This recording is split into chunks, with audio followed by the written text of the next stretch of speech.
Turquía le dijo que no. Hay algunos detalles que no debemos pasar por alto. Por un lado, ha habido una noticia muy interesante, que es que Turquía alzó la voz y dijo que no va a permitir que pasen submarinos nucleares estadounidenses al Mar Negro.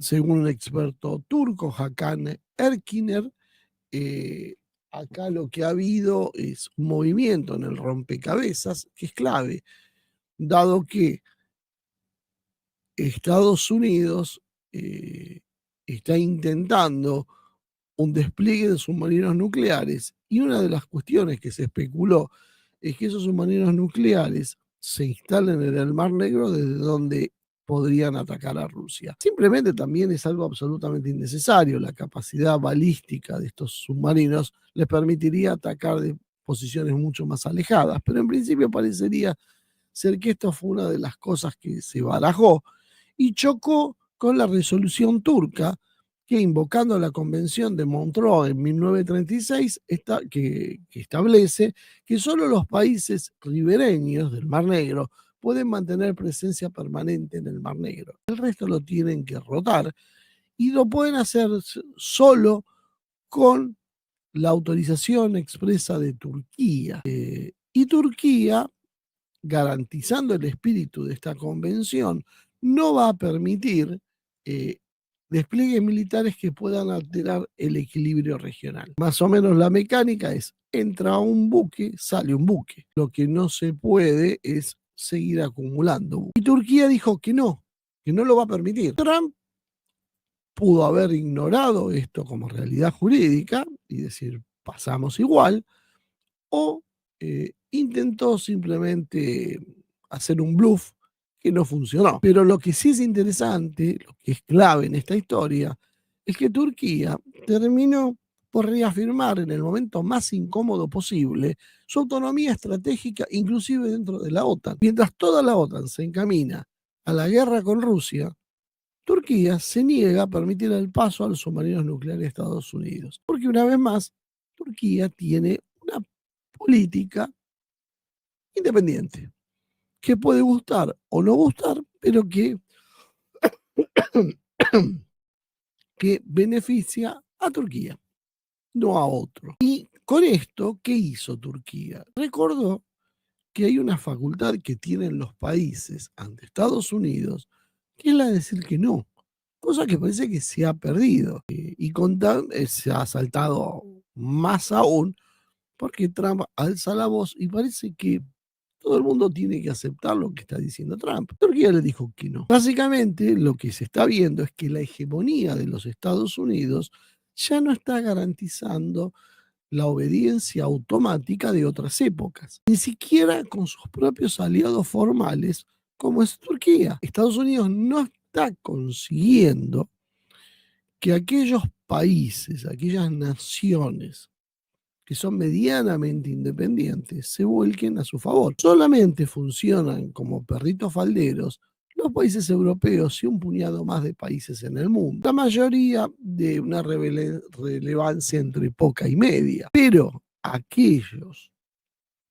aquellas naciones con políticas independientes y con una cuota de peso propio, se están rebelando. Lo hizo China, quien ha sido presionado por los Estados Unidos, y sin embargo eh, se acercó a Rusia y lo aprovechó para hacer negocios. Y Estados Unidos, con su nuevo presidente Trump, bramó sobre las sanciones que iba a imponer y que iba a hundir la economía de China y todo, y China no se movió un ápice. Eso mismo pasó ahora con Turquía, en un tema tan sensible como el paso de los buques de guerra en el Mar Negro. De alguna manera Brasil, con un presidente que por otros motivos le acaba de decir también que no, y se ha molestado con los Estados Unidos. Y hoy Brasil tiene un 50% de arancel impuesto por Trump, pero sin embargo Trump no consiguió que se rompa la política brasileña hacia los BRICS, porque parte de la idea parecía ser de Trump: no vamos a permitir que los países sean hostiles con el dólar. y no vamos a permitir que los países de los BRICS sean hostiles con el dólar y sean hostiles con Estados Unidos, o que intenten edificar un sistema internacional paralelo al occidental. Eso fue muy claro, Trump en expresarlo. Yo no pensaba que esto será más que nada una retórica, pero lo transformó en un hecho cuando empezó a subir los aranceles. Pero la respuesta, una vez más, no fue la que Trump esperaba. Y la respuesta desnudó que la orden de Estados Unidos como hegemonía ha cedido espacios. Hoy ya Estados Unidos no puede imponer esa, esas, esa voluntad como lo hacía en otro momento. Y nos queda por ver un país más que creo que es clave en esta definición, ¿no? Porque Estados Unidos ha conseguido que respondan a, su, a sus intereses los aliados europeos, Japón refunfuñando, tal vez algo Corea del Sur, también refunfuñando, Canadá, no mucho más. Después están los países latinoamericanos que simpatizan con el modelo globalista, como es México o Brasil, pero que lo hacen con cierta renuencia porque no tienen una obediencia hacia los Estados Unidos, pero no hacia Trump, lo cual les da un margen de maniobra inquietante para esta etapa actual. Y el otro gran país, por su peso específico, que es, yo creo que decisivo en un contexto donde la balanza se viene volcando cada vez más para los BRICS, es precisamente la India. La India es parte de los BRICS, pero se ha dudado mucho y se la ha presentado como un aliado occidental. Si bien la India y Brasil son los países más reacios a romper con Occidente, los errores de la política de Estados Unidos, la torpeza con que se está moviendo Donald Trump en materia diplomática, está haciendo que países que en otro momento se mantenían relativamente neutrales se vayan volcando en su contra. Nueva Delhi ha mantenido entonces eh, una postura firme y pragmática que muestra cómo el orden unipolar estadounidense está haciendo agua por los cuatro costados. La India no solo se ha negado a comprar petróleo ruso como exigió Estados Unidos, sino que ha aumentado significativamente sus importaciones desde que comenzó el conflicto. Y lo mismo ocurre con la cooperación militar, donde en el medio del aumento de las tensiones, Nueva Delhi ha decidido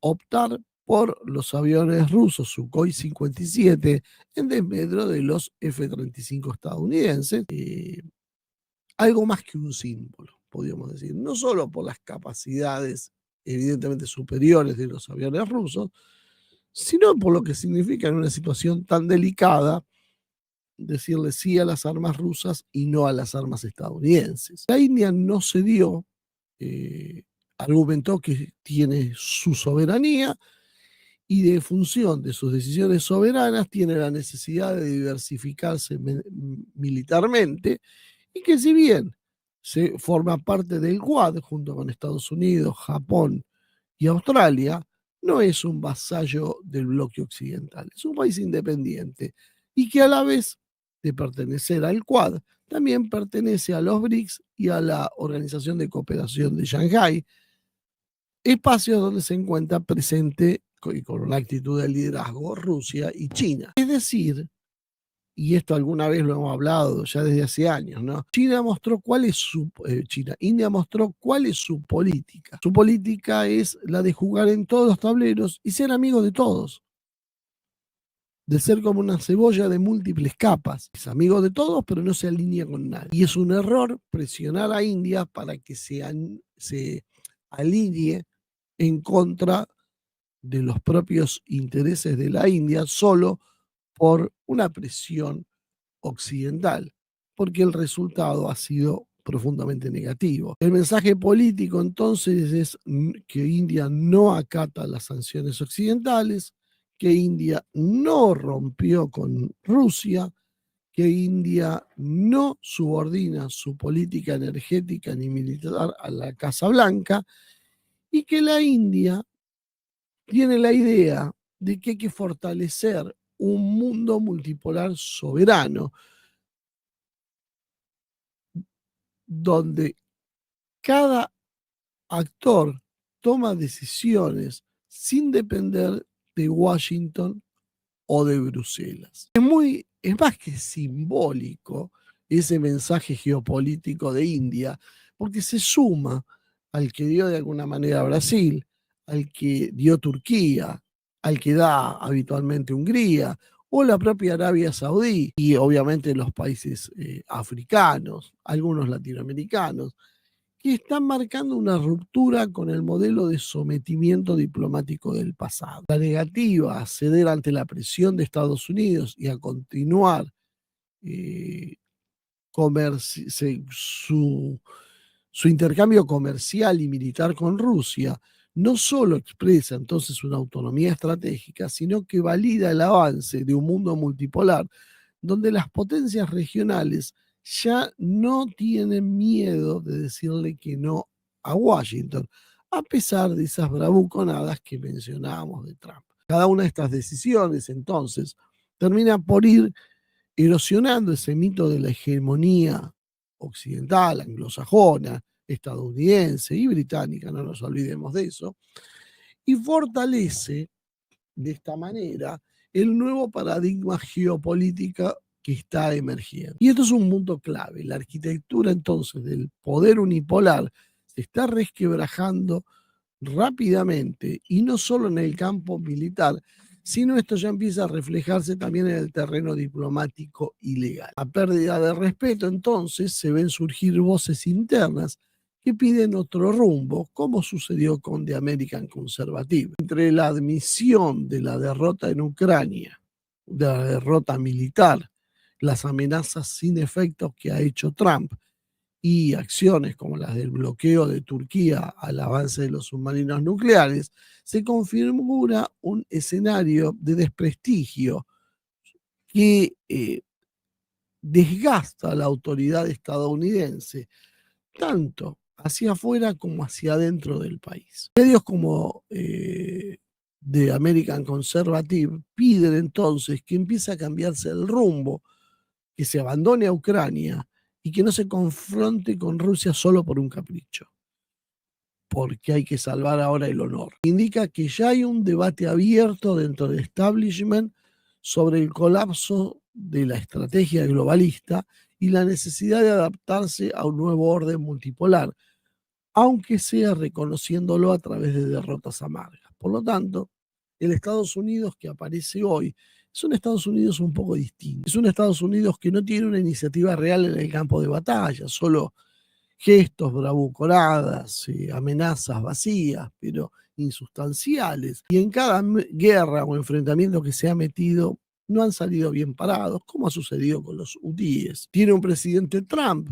que ha quedado atrapado en su propia retórica y en una impotencia operativa, con aliados que ya no obedecen ciegamente sus órdenes, sino que empiezan a actuar cada vez más en defensa de sus propios intereses soberanos y sobre todo especulando con que el poder está cambiando de eje. Esto sumado a un sector creciente del pensamiento conservador estadounidense que asume que finalmente la peor pesadilla se va a producir y que Rusia va a ganar la guerra. Este conjunto de señales, entonces, para terminar ya la exposición de hoy, indica que el mundo ya no gira alrededor de los deseos de Washington. Y cada movimiento, por más desesperado que sea de su liderazgo, no hace más que reconfirmar que hay una declinación estructural.